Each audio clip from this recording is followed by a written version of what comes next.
Ladies and gentlemen, boys and girls. You're listening to House of Cards. Today, the game is different. I want to gamble. Gambling is a very serious business. Is that clear?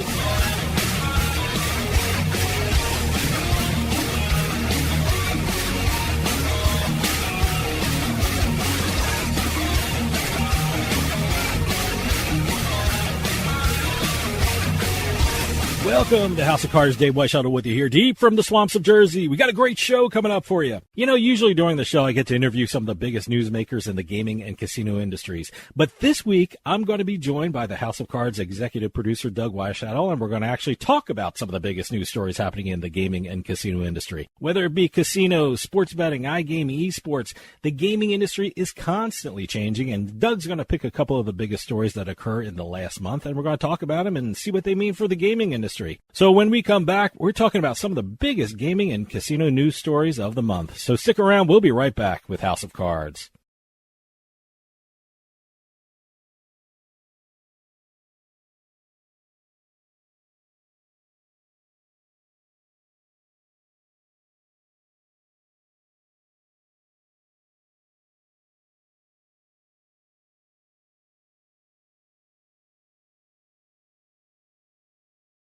Hey, Dave Weischadle from House of Cards. I just got my dugout mug delivered, and I am loving it. Dugout mugs are mugs made out of baseball bats, and they are officially licensed by Major League Baseball so you can get your favorite baseball team's logo on your mug. Just think of it, enjoying your favorite drink while watching your favorite baseball team with your team's logo on your mug made from a baseball bat. They can even make customized mugs. Check out the mug they made for House of Cards. I mean, just look at that. That looks awesome. I've never seen anything like them. If you go to dugoutmugs.com, you'll find out they even make more things than mugs. They have baseball board games, grilling equipment made from baseball bats. They even have a section for gifts for under $30. Head on over to dugoutmugs.com because if you're a baseball fan or need a gift for a baseball fan, you have to check out Dugout Mugs. And use our promo code PIKE at checkout to get 20% off your purchase price. That's promo code PIKE, P-I-K-E. Also, free shipping with orders over $99. You can't beat that. DugoutMugs.com. That's my go-to place if I need a gift for a baseball fan. Well, if you excuse me now, the game is about to go on, and the wind is just right for drinking. Hey, this is Dave Weischadle from House of Cards with your House of Cards gaming report for the week of April 13th, 2026. Online casino operators in New Jersey reported a revenue of $251.8 million in February and more than $57 million in profits during the first 2 months of 2026. Online casinos also accounted for $55.7 million of New Jersey's February $84.4 million tax revenue. In the Garden State, total gaming revenue for the month of February was $520.8 million. In Pennsylvania, combined total revenue generated from all forms of gaming, including fantasy contests, during February was over $547 million with a tax revenue of over $236 million. Total iGaming revenue in the Keystone State was over $239 million, with online slots generating over $191 million. Online table games generated over $46 million in revenue, and iPoker generated over $2.2 million in the month. And finally, on March 30th, Resorts World Las Vegas closed its poker room. The closure was only 6 weeks after Planet Hollywood closed its poker room. That means there are only 8 active poker rooms on the Las Vegas Strip. They are Aria, Bellagio, Horseshoe, Caesars Palace, Mandalay Bay, Venetian, MGM Grand, and Wynn. Sad to see these rooms close. Have any news or tips regarding casinos, gaming, or legislation? Send us an email at newsroom@houseofcardsradio.com and follow us on X at HOC Radio.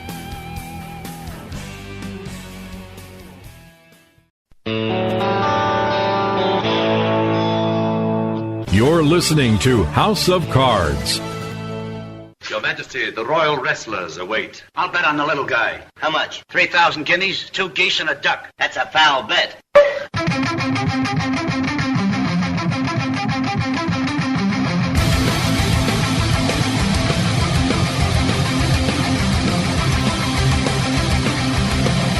Welcome back to House of Cards. Dave Weischadle with you. This week, I'm joined by the House of Cards executive producer, Doug Weischadle, and we're going to actually talk about some of the biggest news stories happening in the gaming and casino industry.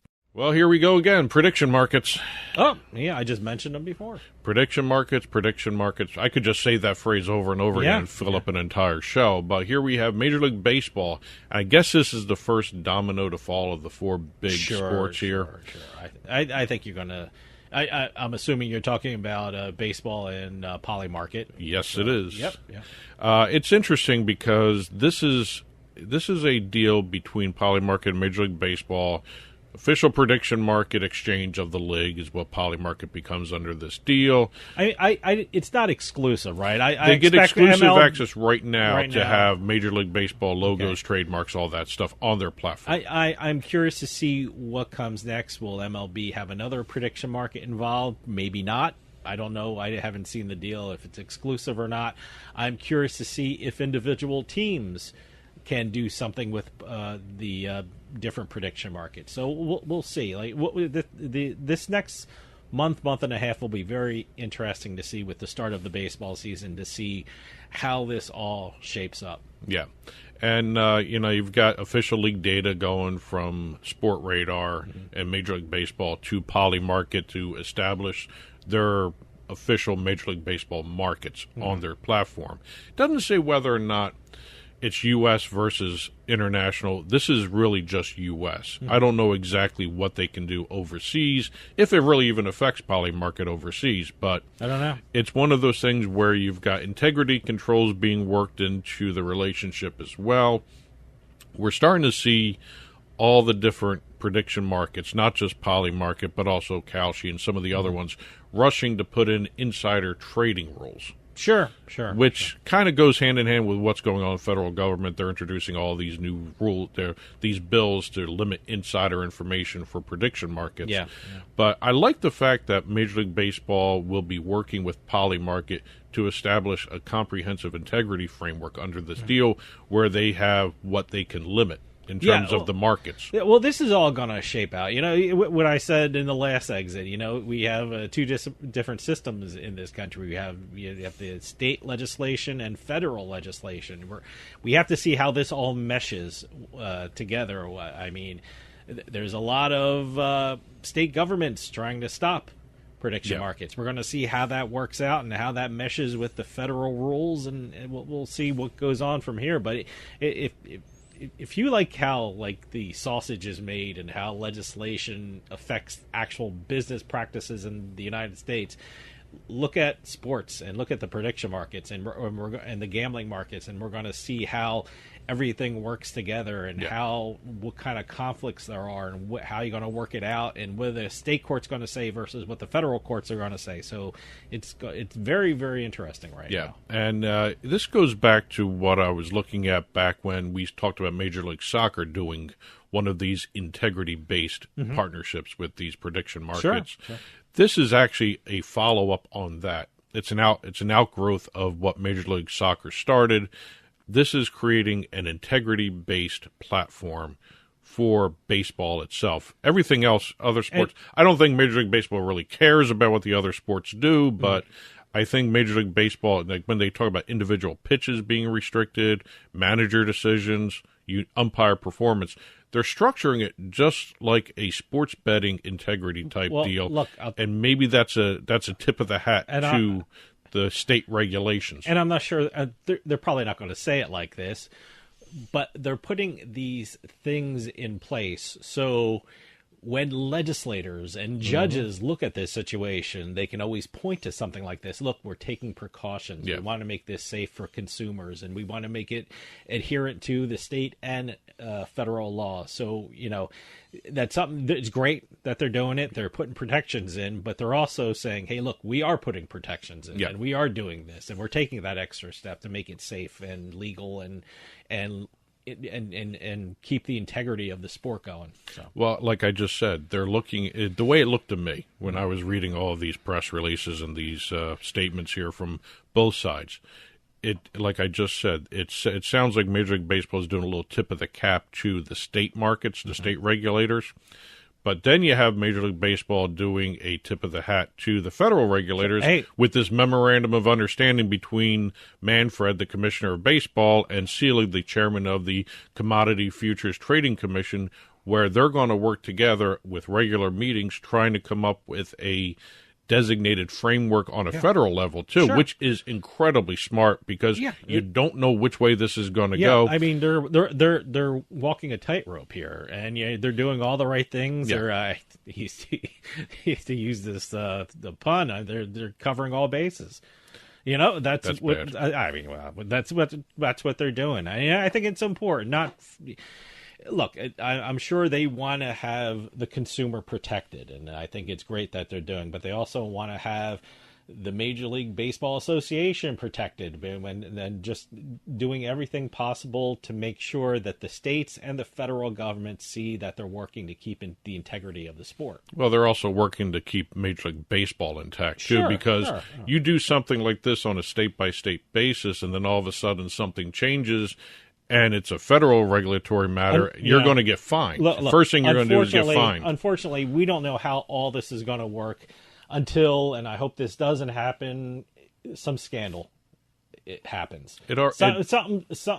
If something happens with regard to a prediction market and some scandal, we're going to see if these precautions and these measures that are being taken right now work. So I hope nothing happens. I hope there are no scandals.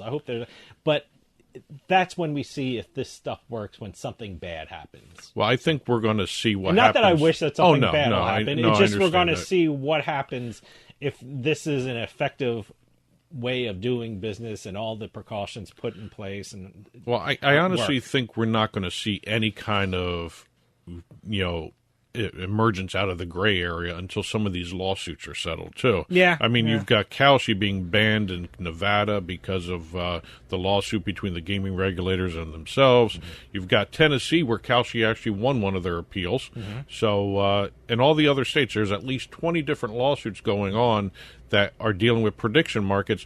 Everyone's waiting for the Supreme Court to step in. You've got the current administration in the White House favoring the prediction markets continuing to operate in this country. So it's going to be very interesting to see what happens down the road with some of these lawsuits, because that's going to tell you exactly where baseball is going to fall, whether it's going to be with the CFTC or it's going to be, we were in bed with you all the time, states. We're working with you, too, to make it more like the sports betting industry that you want in place. Can you imagine being in law school right now? Oh, just like the what they're. You always we have something on civil procedure where you always have to see if you have jurisdiction. Does it fall under state law? Does it fall under federal law? Can you imagine the examples that are being taught by the professors today? Boy, what fertile ground to talk about. Well, this would actually fall under a constitutional law class too. That too, but well, if someone wants to go after a prediction market, where do they go? The state court or the federal court? They start at state. Nevada started at state level. Sure. Kalshi took it to a federal court. The federal court sided with the state. See, so, the fun stuff they're learning in law school today, huh? There's a lot of forum jumping here and forum shopping here, and it's going to be very, very fun as a lawyer to see where these cases go and where these end up. Mm-hmm. Does the Supreme Court step in and, like they normally do, favor the administration side of everything, or do they actually go states' rights? Mm-hmm. I mean, the makeup of the Supreme Court, it could go either way right now. Sure, there's a lot of states' rights guys. There's a lot of just follow the administration's lead. And it's kind of scary because it really is the first time you don't know what's going to happen in some of these. Sure. Okay, hold that thought. We're going to take a quick break. See you on the other side.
You're listening to House of Cards. Check out our website at houseofcardsradio.com.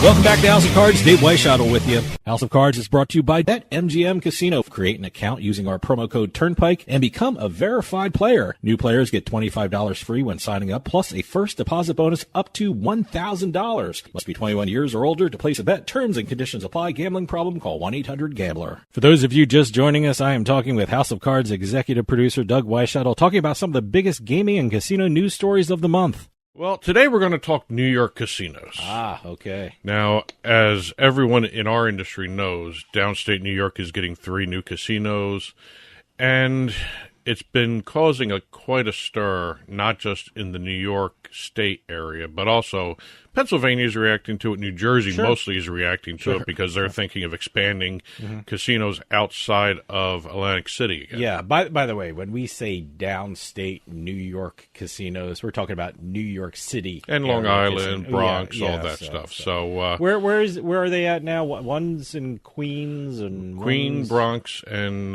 Resorts World New York, I believe, is over by JFK Airport. All right.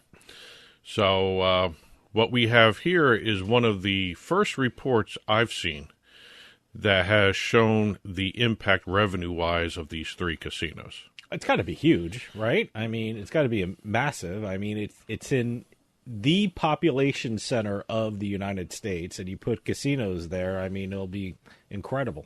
Well, this company, CBRE Institutional Research, one of the big analyst firms out there for finances, they... First of all, they describe the market as largely underpenetrated and capable of supporting large-scale expansion. I know that's we're underpenetrated. Yes.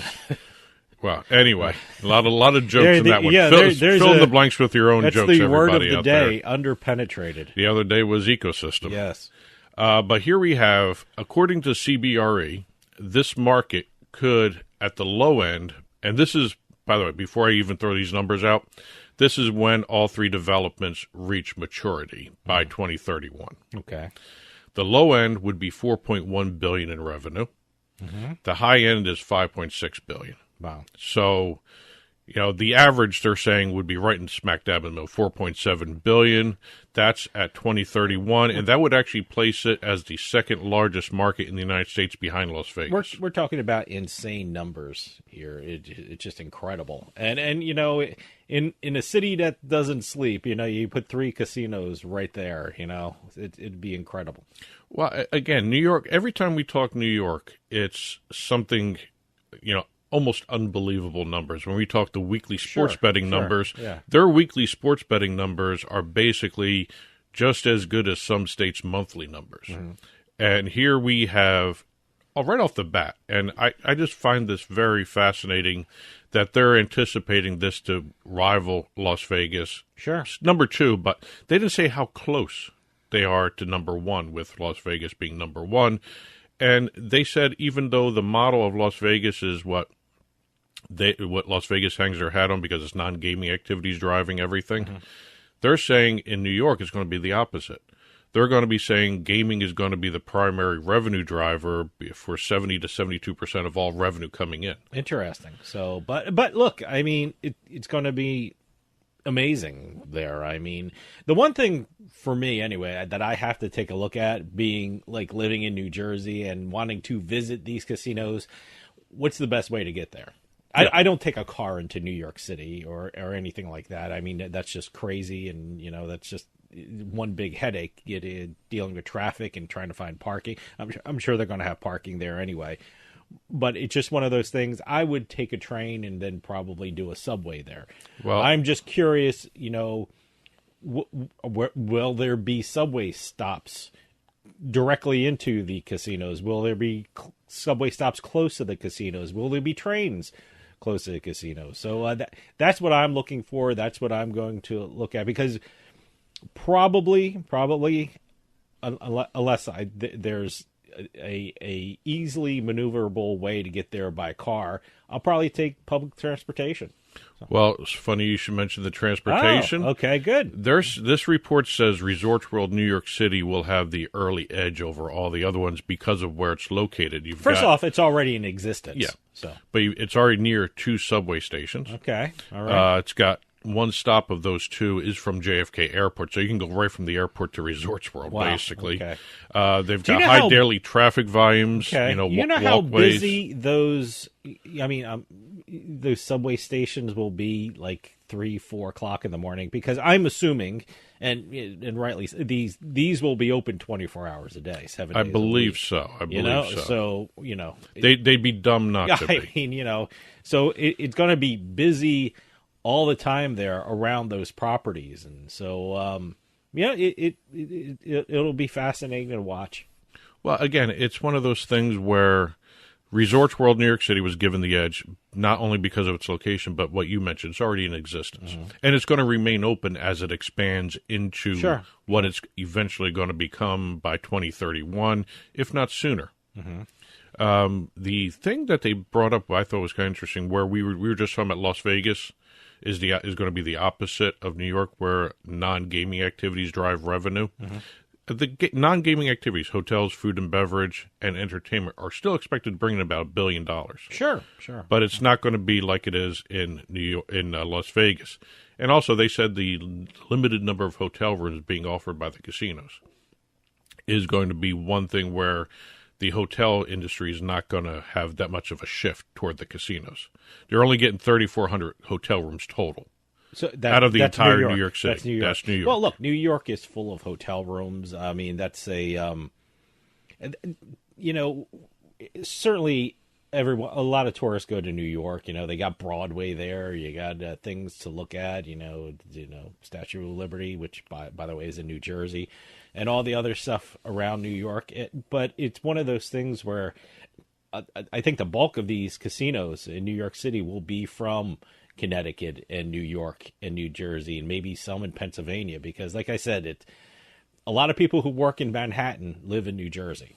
I'd be very curious. It's one of those things where, it's going to be a lot of foot traffic. I mean, Las Vegas depends on tourism more than New York City, because New York City's the media capital of the world, it's the financial capital of the world. Mm-hmm. There's so many businesses, so many corporations that do business there. So, it's got that foot traffic that these casinos are going to make out from. And also the casinos in Vegas, especially the ones on the Strip, have these major entertainment shows coming in. Sure. We don't know yet what the downstate New York casinos are going to have. Well, look, in terms of entertainment, and even then, you mentioned already Broadway. You mentioned everything else. It's still New York. You know, it's. But there are other places to go for entertainment than the casinos, and I think probably for the first couple of years in their existence, they're going to focus on the gaming side. Well, look, I'll be fascinated to see what these casinos offer. I mean, you don't open up a casino nowadays without a sports book. No. So you're going to have sports books there. I'm curious about poker rooms. Will there be poker rooms in these 3 casinos, or how do they figure that? And will it be a big poker room where they'll have tournaments and things like that? We have coming up is the World Series of Poker, which is a big event in Las Vegas. Will they start something like that? They're probably going to have something associated with one of these big poker tours. They kind of have to, but I'm wondering. I'd be curious what they offer. So you mentioned the World Series of Poker and all that stuff. Western New York has World Series of Poker events. Sure. The tribal casinos. I'm wondering. New Jersey. I'm wondering if anyone's been doing a study on the downstate New York casinos, what effect they're going to have on the rest of the casinos in New York State. Well, let me tell you something. I think Atlantic City's worrying more about the New York area casinos, and New Jersey in whole is trying to figure out how to deal with the New York City area casinos. There is a proposal now. I think you just alluded to it, that maybe we should have casinos in Monmouth Park and the Meadowlands and things like that. So, it's one of those things. And then that proposal also has some money being kicked back to, I probably shouldn't say it like that, probably given to Atlantic City for their tourism. Provided to to their Jersey tourism. and kickbacks. Okay. Yeah. There we So, go. you know, it's one of those things that New Jersey's going to have to roll with Yep. this. You know, they're going to have to adapt. And they're anticipating with these new downstate casinos an additional 1,000 table games. Sure. And 8,000 new slot machines added to the already market. And still, they're saying this is not anywhere near oversaturation of the New York State market itself because, again, there's a lot of gap between where the tribal casinos are and New York City. Well, look, I'm New just York City wondering is such what a kind of traffic population. they're going to get from Western New York. Well, certainly they'll get some, get a lot. I mean, you know, but you know, it's one of those things. It's just the daily people that pass through there is going to be profitable for them because it's just look, casinos in a city. You know, you don't have to go there for gaming. They have restaurants in there. Yeah. Lots of times, really, really great restaurants. You got restaurants. You got shows. You can go to casinos and not have to gamble. So that's the kind of traffic you're going to have in New York City because, like I said, there's so many people there with so many interests, and you can, they'll be there for lunch. They'll leave their office, go there for lunch for 45 minutes, and go back to their office. So it's one of those things where, gaming's going to be great, but it's going to be part of the community. Here's another question I got: how many more online sportsbook users are going to sign up? Because you've got Pennsylvania, New Jersey, Connecticut, Rhode Island, Massachusetts all around. If you're an online sportsbook person and you go to these casinos and you want to place a bet, you're going to have to sign up for a New York sportsbook. Well, I'm sure a lot of people have. Like I said, well, we don't know that. You don't know that. Well, what about the people down South Jersey? South Jersey may not have any New York sportsbook. There's a lot of customers. people who live in New Jersey and work in Manhattan that have. That's half of Jersey, probably. Well, yeah, but this might alleviate the need to sign up for a New York online sportsbook because you can just walk into one of these places if they have sportsbooks. Not all of them are going to have sportsbooks. They have to have a sport. You can't open casinos. I have not seen all of without them mention sportsbooks. I would think that they would. Look, anytime I have a GM of a casino or an owner of a casino come on and do an interview, I even preface it. Can you open up a casino nowadays and not have a sports book? So again, we don't know. We don't know. So, but anyway, it's going to be one of those things. Like I said, well, Connecticut people may not have a New York account. Massachusetts people may not have a New York account. Rhode Island people may not have a New York account. This may be another opening for New York sportsbooks to grow their customer base that way, too. Sure, absolutely. I'm talking about the online guys, too, not just the in-person retail books, which is a whole different animal. Sure. So, but kind of interesting. $5.6 billion at the max they're anticipating. Can't wait to check them out. Okay, hold that thought. We're going to take a quick break. See you on the other side.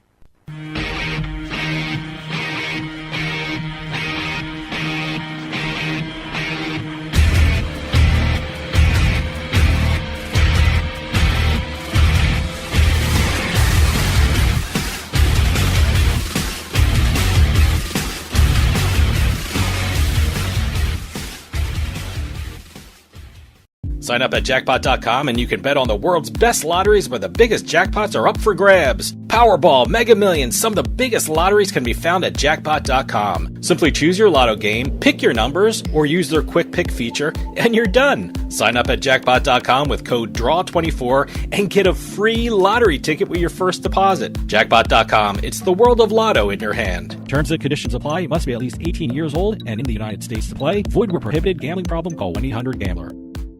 In a moment of need, every second counts. So first responders, delivery drivers, and visitors can find your home fast, even in the dark. This is about more than just a number. It's about safety, visibility, and peace of mind. We created a house number that is not only a beacon of safety, but also a work of art. Crafted from durable stainless steel and waterproof acrylic, with efficient, low-voltage LED backlighting, it's uniquely yours. Choose from 6 sizes, 4 fonts, and 6 colors, and match your home's mood with bright, neutral, or warm white halo lighting.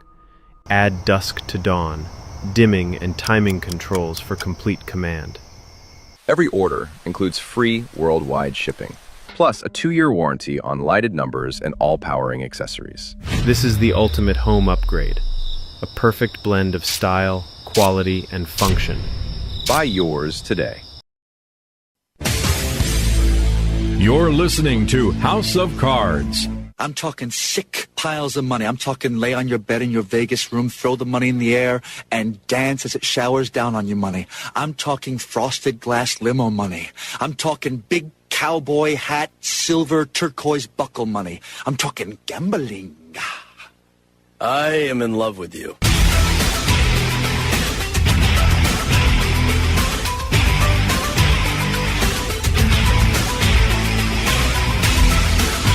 Welcome back to House of Cards. Dave Weischadle with you. House of Cards is brought to you by BetMGM Casino. Create an account using our promo code Turnpike and become a verified player. New players get $25 free when signing up, plus a first deposit bonus up to $1,000. Must be 21 years or older to place a bet. Terms and conditions apply. Gambling problem? Call 1-800-GAMBLER.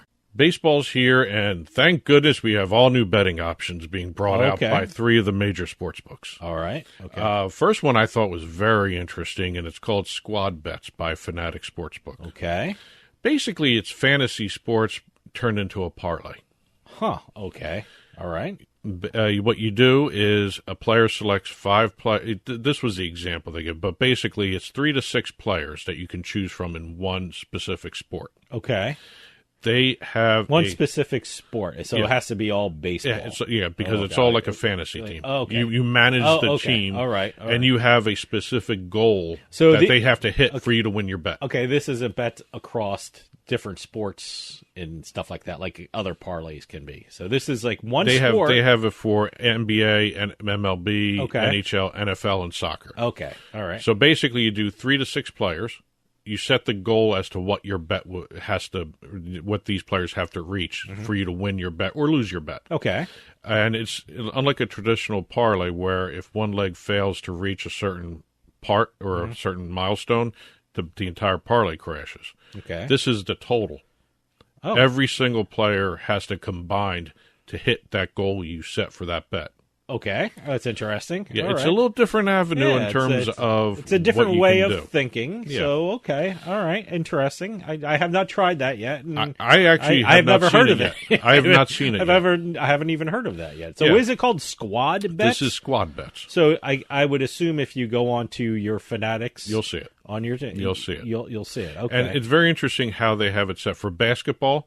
Users can set targets and build teams for points, rebounds, assists, and 3-pointers. Those are the different categories. So you're saying I want this many points scored, and these are the 3 players I want, or 6 players, or whatever. Okay, all right, okay. I kind of get the idea. Yeah, and for baseball, they've got strikeouts, runs, home runs, hits, RBIs, and total bases. Okay.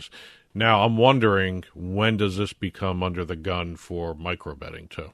I don't know, because if you're looking at strikeouts, or even total bases, those are easily.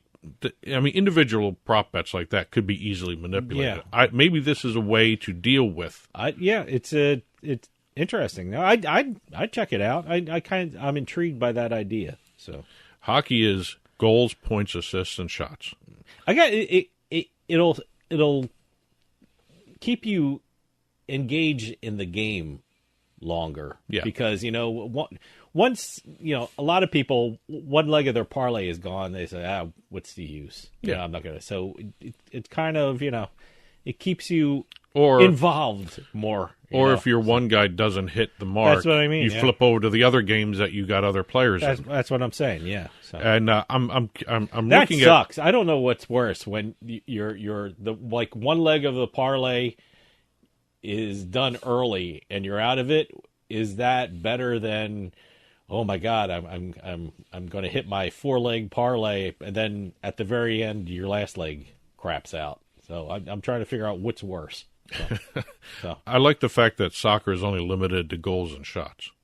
Okay, all right. So I guess that's all you can really bet on for soccer. Yeah, well, yeah, I guess so. Over-unders maybe. I have never played. But that's a team one. These are actually individual player I've never played ones. fantasy for soccer, so I don't know how different actual fantasy would be as opposed to squad bets. So I got to look at that. Now, one of the other ones, and this one's brought out by DraftKings. This is in Oregon only right now. Okay. DK Replay. Okay. Basically, it's it's a mesh between modern baseball and historical baseball. Okay. The description they gave: customers can wager on anonymized MLB plate appearances from the last several seasons.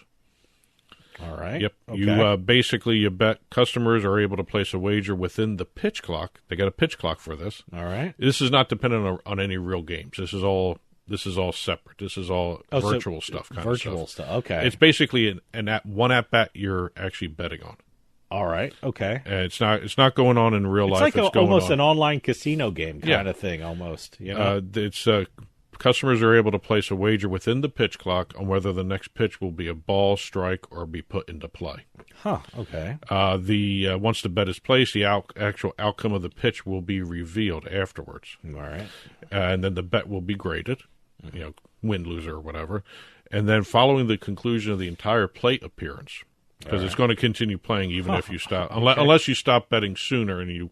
Okay. But at the end of the entire plate appearance, they're going to give the details of who was at bat, who was pitching, the actual historical stats that happened. So this is only in Oregon right now. They're expecting it to grow into other states. See, a lot of these things, you can explain them to me till you're blue in the face, but until I kind of try it and kind of work it out myself, it's hard for me to kind of see what they're kind of doing. So, but that's an interesting way. I like that. I get their point. It's like taking the historical horse racing concept and turning it into a baseball concept, which makes sense. I mean, it's another new offering that no one else is doing for Major League Baseball right now. Mm-hmm.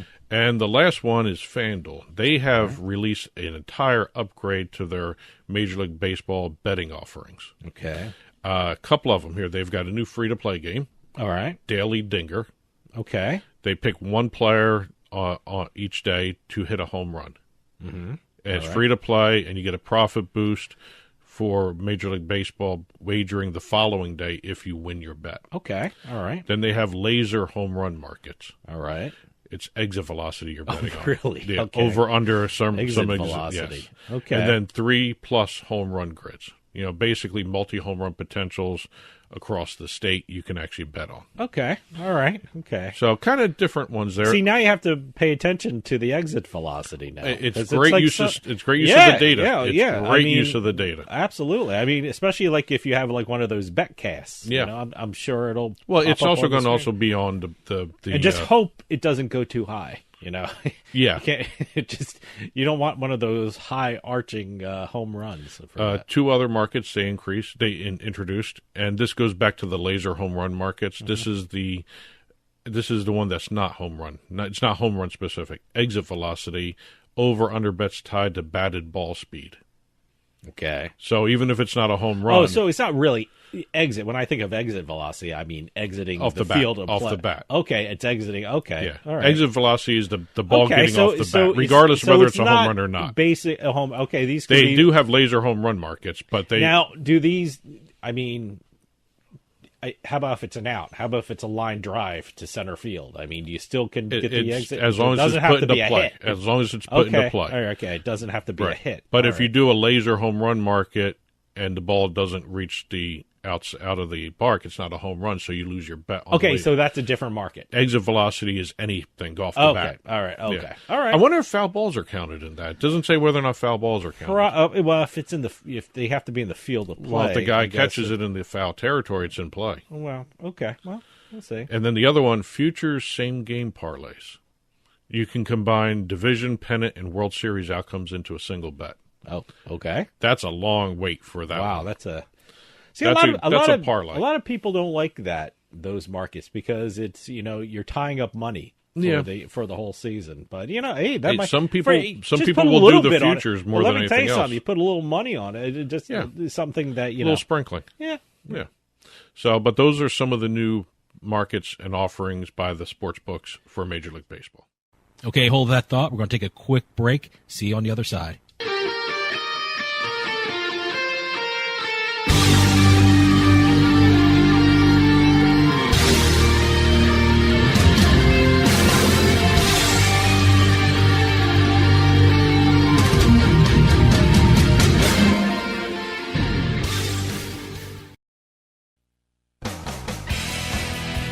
Hey, this is Dave Weischadle from Turnpike Sports with this week's Bet Flash.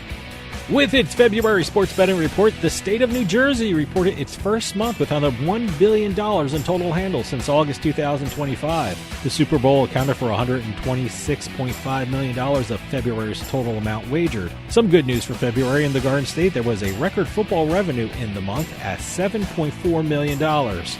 And for February in Pennsylvania, the Keystone State passed $45 billion in all-time handle, $3.8 billion in all-time revenue, and $955 million in all-time tax revenue. The combined total revenue generated from all forms of gaming, including fantasy contests during the month, was over $547 million. And finally, Major League Baseball announced a partnership with Polymarket. The deal makes Polymarket the official prediction market exchange of the league.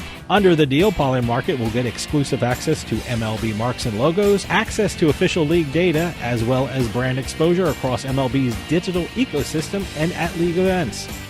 From the seaside to the desert, from the betting lines to the sites online, Turnpike Sports has got you covered. And be sure to follow us on Twitter at Turnpike Sports.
Listening to the House of Cards. You lose track of time in those casinos. There's no windows, there's no clocks, and you never walk away from the table when you're on a heater.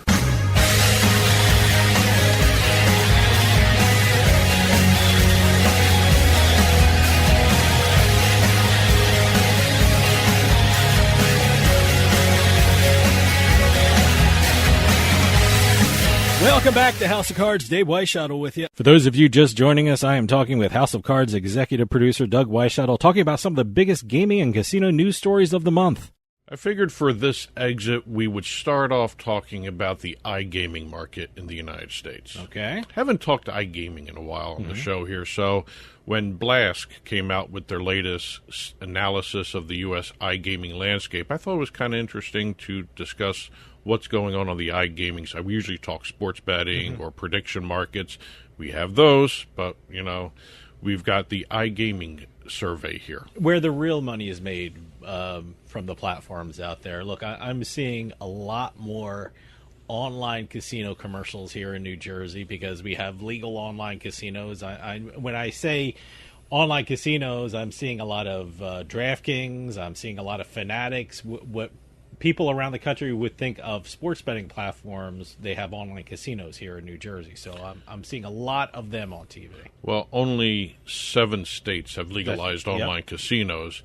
And according to Blask, offshore operators still dominate the competitive landscape in the United States. Well, that's one of the things. I mean, we always talk about, you know, the cease and desist letters are being sent out from the different states, and you run down a list of, like, sweepstakes casinos or online casinos or social casinos, however you want to phrase it, whatever.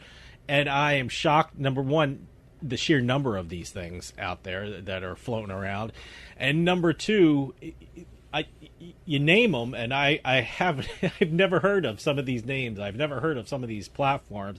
I mean, I guess here in New Jersey we're a little shielded because, like I said, it's there's commercials of the legal online casinos, and they just dominate the regulated. That's the buzzword everyone's using. The regulated and it's just constantly. Saturday morning, there's the DraftKings online casino report. So it's constant here. We're always hearing about online casinos.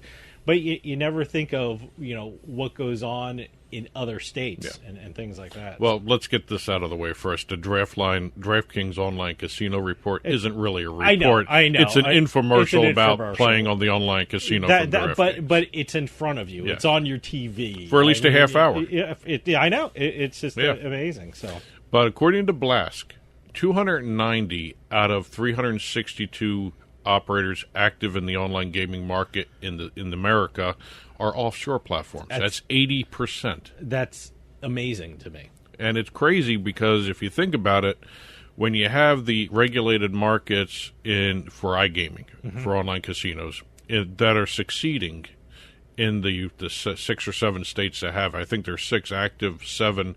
I don't know if they've launched them yet. I know we've got one coming down the road with Maine, too.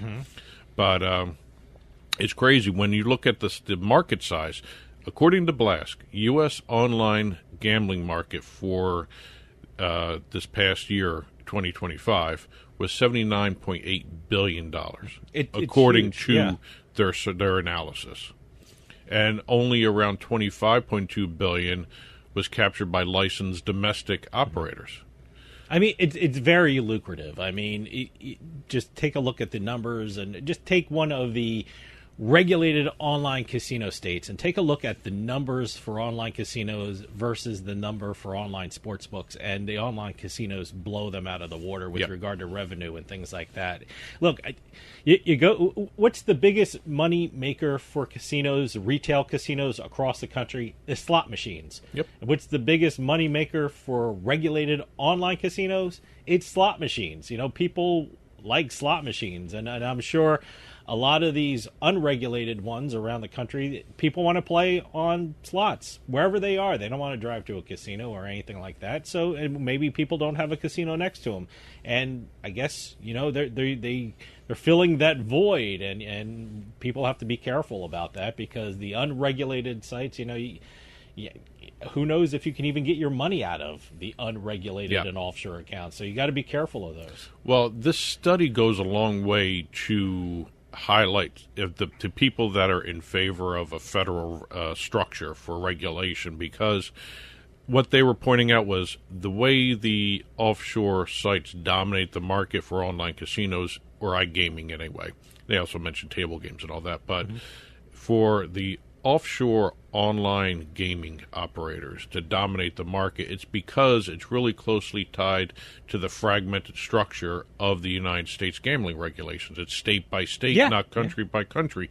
We're one of the few areas of the world that has to do it state by state instead of the entire country regulated by one. Sure. One set of regulations. That's what makes this so confusing. I hate to tie in prediction markets with this, but that's the issue now. Will prediction markets be federally regulated, or will the states have to take control over what's going on within their borders with regard to prediction markets? So that's one of the questions right now. So that's the way our country is set up. States' rights versus federal rights. So we'll see. This went further into it in terms of looking at the different states. New York, the largest U.S. state market by their marketing criteria, competitive earning baseline, which is where the money is going and everything else.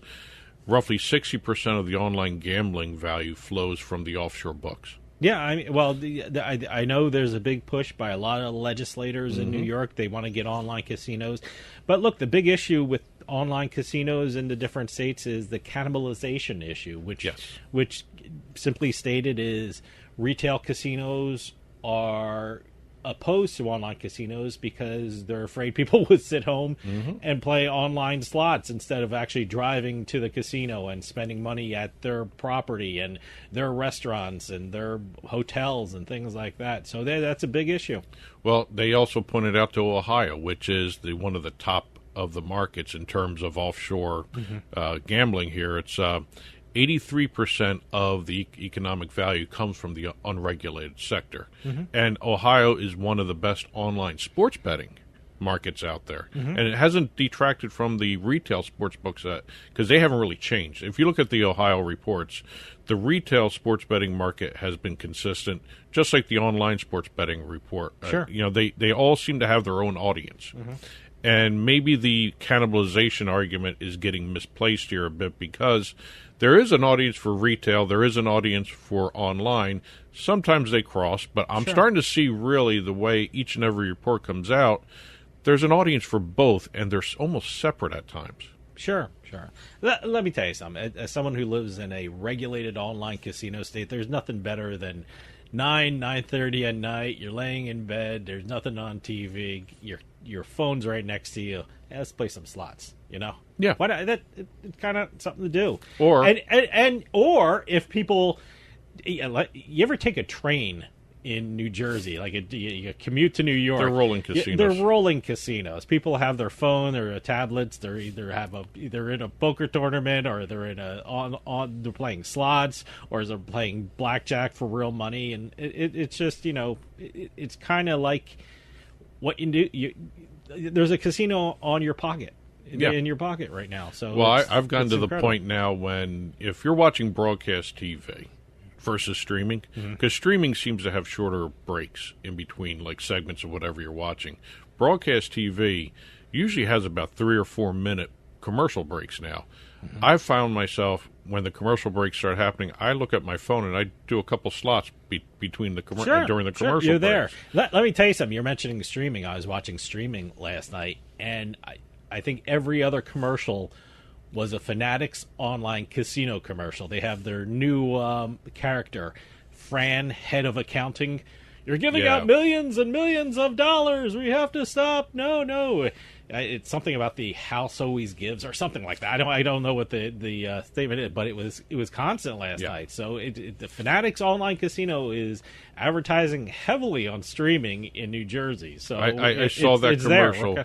I saw that commercial 3 times this morning before we started taping. I saw about 10 times. I'm not even joking. It was about 10 times. And streaming the way it is, I don't know. It was one after the other. Yeah, it was the same commercial after the other. So it was drilled into my head, literally. But Fran, the director of accounting from Fanatics, she's sitting at her casino. desk, and then she gets fed up seeing all the money going out. We gave $1 million out last month. No more free spins. Yes. Or the free spins have to stop, or have to go, or something like that. I don't know what the hell it was, but it was just constant. It was amazing. It's. See, I'm thinking about it. So it's obviously it's good effective. Marketing. Good marketing. It's effective. Well, the flip side, you just mentioned all these commercials in Jersey. The study did point out states that regulate everything online, both sports betting and casinos, like Michigan and New Jersey. Those states capture roughly 3/4 of the online gambling market domestically. That's where it comes. And it really, what they're saying is full regulation of online gambling, both casino, sports betting, and probably you can throw in fantasy sports too and all this, and maybe poker.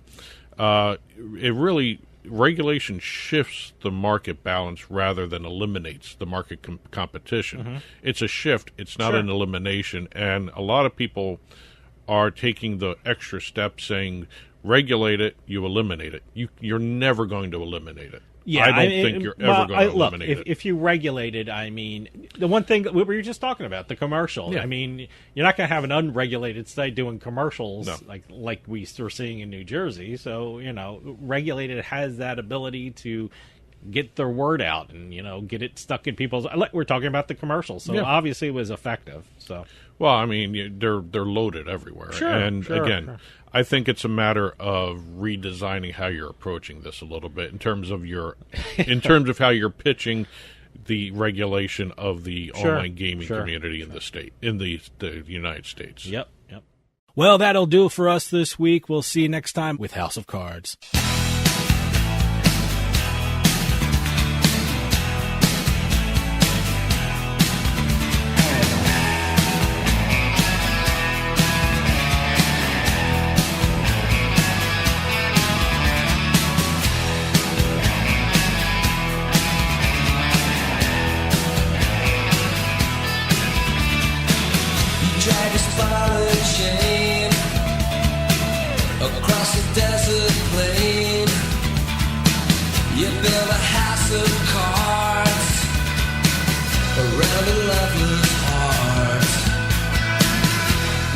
Country